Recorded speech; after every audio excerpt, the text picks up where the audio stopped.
I'm partnered with X-Rocker. They have great quality products such as chairs, desks, accessories, and more. Feel free to check out the link down below in the description. And when checking out, use the code Lyronyx10 and get 10% off of any item of your choice. Hey guys, it's Lyronyx here, and today we're making another Creatures of Sonaria video. In today's video, I have decided upon us doing a beginner's guide to Creatures of Sonaria because, listen, the Dragon Adventures beginner guide actually did pretty well, and I think it actually ended up being pretty helpful. A lot of people said that it really helped them out, so I was thinking, why not try and go for another one of their games? Because, you know, they have a lovely game called Creatures of Sonaria, and it is insanely confusing, I will admit, and there's a lot to it. So I felt like that would probably be really helpful if I did go over it, and then it would also probably help me learn because then I could go and like research these things a little bit more and then come back to you with them and like shorten it and make it easy peasy. So yeah, but this one is just going to be a small little introduction video to the beginner's guide and kind of going over things that I will cover in the future, and then even asking you guys what would you guys like to see in the beginner's guide. I know that I have done a few videos on how to get like mush real quickly, like how to get the currency, but I feel like those ones are kind of old and there might be other ways, or maybe you don't want to go all the way back to those videos. So I could bring back that one. That would probably be like the first one I would redo if you guys want to see that one. But I also have like a few ideas of other things to show. But yes, if you have any ideas, do let me know. If there's anything that you really want to see or have no clue about, again, let me know and I'll try to get over that pretty quickly. So here we are though, introduction video. So if you have never played Creatures of Sonaria though, if this is the first time ever touching this game, welcome. it is honestly like a really fun game because this game can kind of double as a role-playing game, but it is called a survival game. It does definitely like double as a role-play game, but for me personally, I don't actually like role-play in this game, and I definitely don't survive in this game whatsoever. I usually have my most fun when I'm in the trading world trying to get new creatures. Like that's where the fun is for me. There's a lot to this game more than just getting the creatures, even though there is a lot of creatures. So anyways, where to even begin? So yes, this is a survival game. There are tons of different creatures. You can see that I've been slacking here because I am missing quite a few, but it's okay. I actually started working on getting some that I was missing just today, so you know, I'm getting there. Anyways, there are 3 different creature types. We have land, sea, and sky, although we do end up having a combination of a few because I'm pretty sure there's actually, let me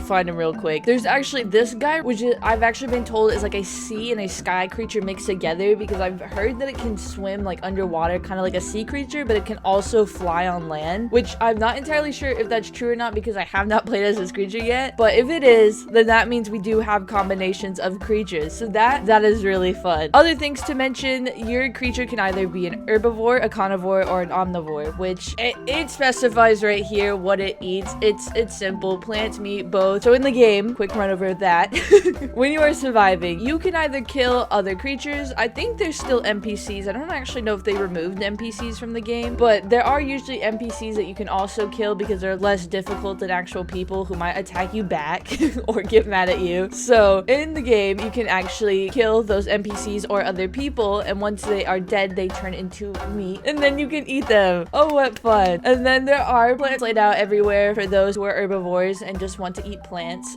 so that's really cool. You can just go up, eat a plant, easy as that. And then omnivore, you really can pick or choose whichever's easier in the moment. Go for that one, I'd say.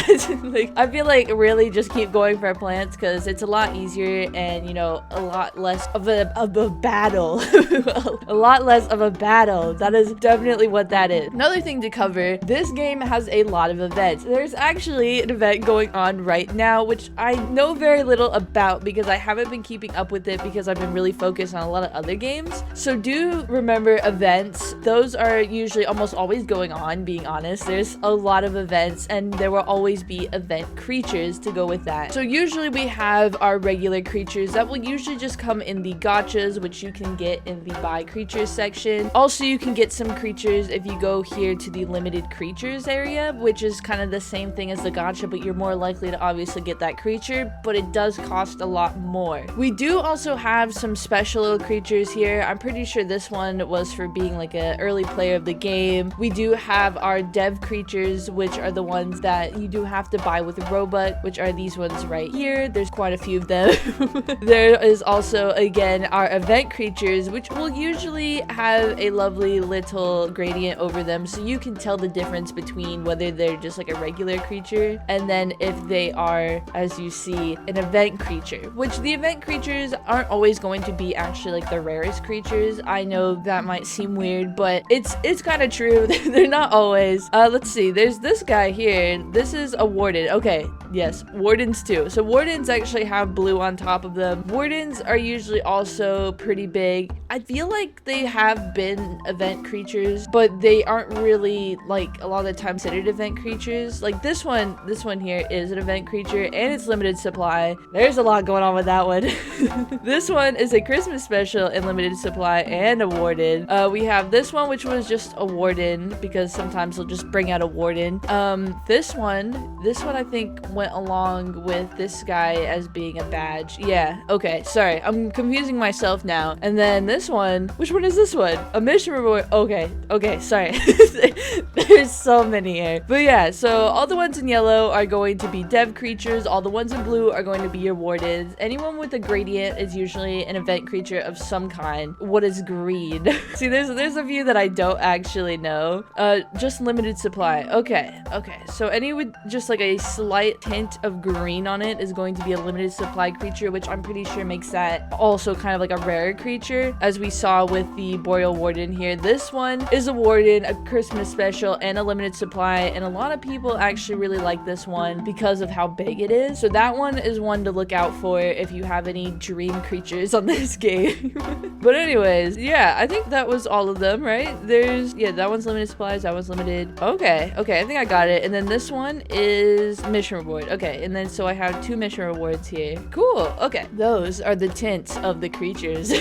Again, there's a lot to go over here. I probably will have to make like a whole nother video just on creatures because there's a lot to mention with them. But again, this is just like a quick overview. Now moving on to tickets. I've made videos on tickets before, but these are just another kind of type of currency, although they don't really buy you much other than tokens. And I say not much, but a lot of the times people really like tokens. So a lot of people will probably be in the trading realm trading for tokens. If you see that, usually tokens really explain themselves. Like right here it says revive token, appearance change token, partial growth token, max growth token. They're all pretty easy, simple tokens here. Although the Stormbringer token is one that does still confuse me because I have no clue what it does, and I have not bought it because again I have no clue what it does. But that one does actually look pretty cool. I feel like I have that. Oh no, I don't. I have whatever. I have a galaxy exploration token. I don't know what that is either, but there's quite a few there. Fun stuff. Now, ways to get tickets. Usually they can be bought with Robux. I'm pretty sure now you can actually change. Yeah, you can put your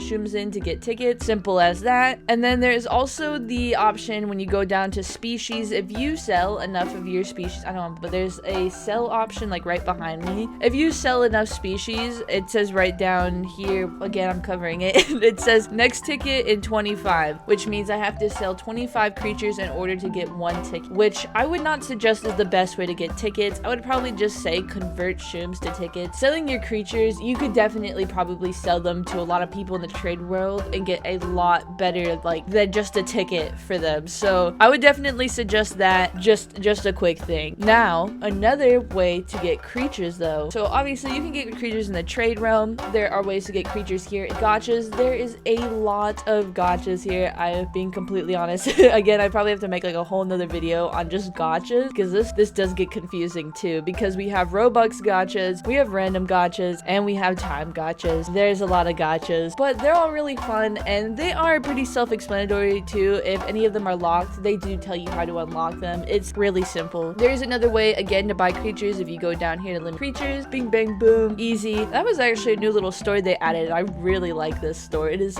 awesome. And then there is also an option, I'm pretty sure, if go, let's see, right here. Okay, so I obviously don't have any room to buy any of these creatures, but these creatures here, it does not give you them for free. It gives you a little trial of them. You get to keep them until they die, but I don't think they're tradable. I feel like that wouldn't make sense, although maybe they might be. I've never tried that. But these creatures here, you can buy them for a quick little test run. I'm not sure if you can buy them to keep them. I know there's two options when buying them, and there's something and something else, but I've never like actually read them. So again, I'll probably have to clear up some space here so we can look at that. So good stuff there. Anyways, I think that's really all I have for an introduction, even though that was a lot for an introduction. But anyways, if any of that piqued your interest, if any of that you want to know more about, let me know. Just say like this, knowing more about creatures, knowing more about how to get the mushrooms, knowing more about the game in general, like surviving, just let me know. I will definitely get on that with the beginner's guide and get into a little more detail than I did just now, because I